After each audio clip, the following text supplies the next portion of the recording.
Welcome to eagle कहानी studio, जहां हर कहानी में है एक नई सीख। नवदीपपुर नाम का एक शांत और सुंदर गांव था, जो चारों ओर से पहाड़ों और घने जंगलों से घिरा हुआ था। यहाँ के लोग सरल, मेहनती और परंपराओं को मानने वाले थे। गांव के चौक में लोग इकट्ठा होकर इस साल की आखिरी दीपक की चर्चा कर रहे थे, जो हर साल उस घर को दिया जाता था जहां सच्चाई और ईमानदारी बसती हो। इस बार आखिरी दीपक किसके घर जाएगा? बेटा, ये तो भगवान ही तय करते हैं। जिस घर में सच्चाई होगी वही चुना जाएगा। इस बार तो दीपक मेरे घर ही आएगा। आखिर सबसे बड़ा और अमीर मैं ही हूँ। क्या सच में अमीर होना ही सबसे अच्छा होना है? हे प्रभु, सच्चाई का रास्ता दिखाइए। मंदिर में पुजारी जी आंखों पर पट्टी बांधकर भगवान से प्रार्थना करते हैं और दीपक उठाकर चल पड़ते हैं। पूरा गांव सांस रोके देखता रहता है।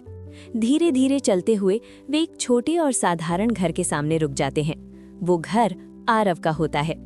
ये देखकर कुछ लोग हैरान हो जाते हैं, खासकर महेंद्र सेठ, जो अपने धन और रुतबे पर गर्व करता था। ये तो आरव का घर है।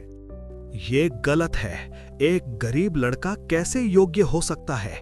निर्णय हमारा नहीं, ऊपर वाले का है। बेटा, ये बहुत बड़ी जिम्मेदारी है। माँ, मैं पूरी कोशिश करूंगा कि हम इस परंपरा की इज्जत रखें। रात को आरव अपने घर में उस दीपक के पास बैठा होता है। तभी दीपक की लौ अचानक तेज चमकने लगती है। सच्चाई की रक्षा करो। कौन है वहाँ?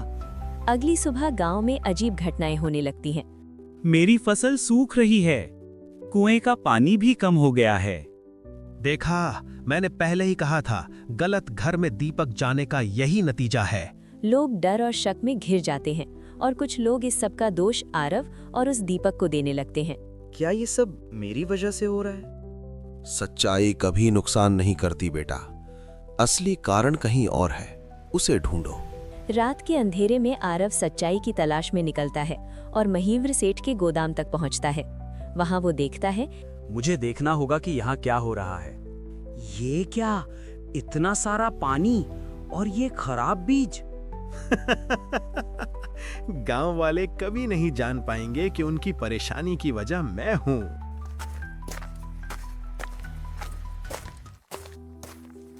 घर आकर आरव सोच में डूब जाता है।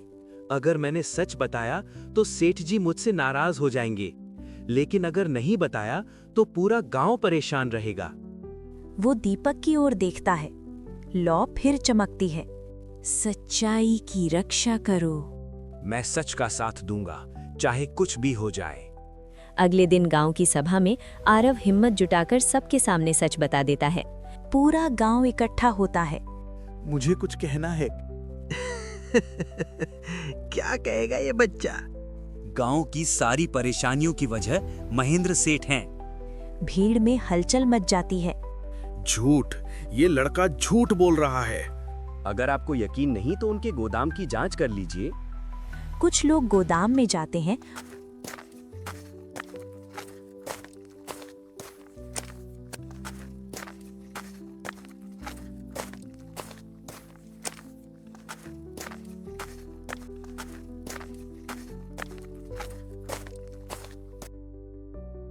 आरव सच कह रहा था।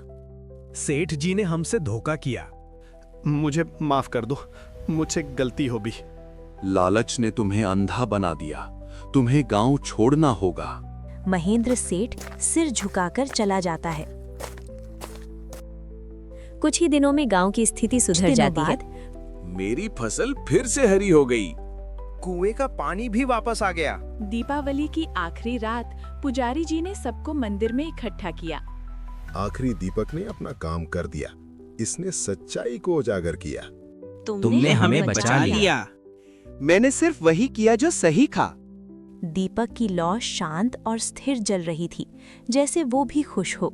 सीख 1, सच्चाई बोलने के लिए हिम्मत चाहिए, लेकिन अंत में वही जीतती है।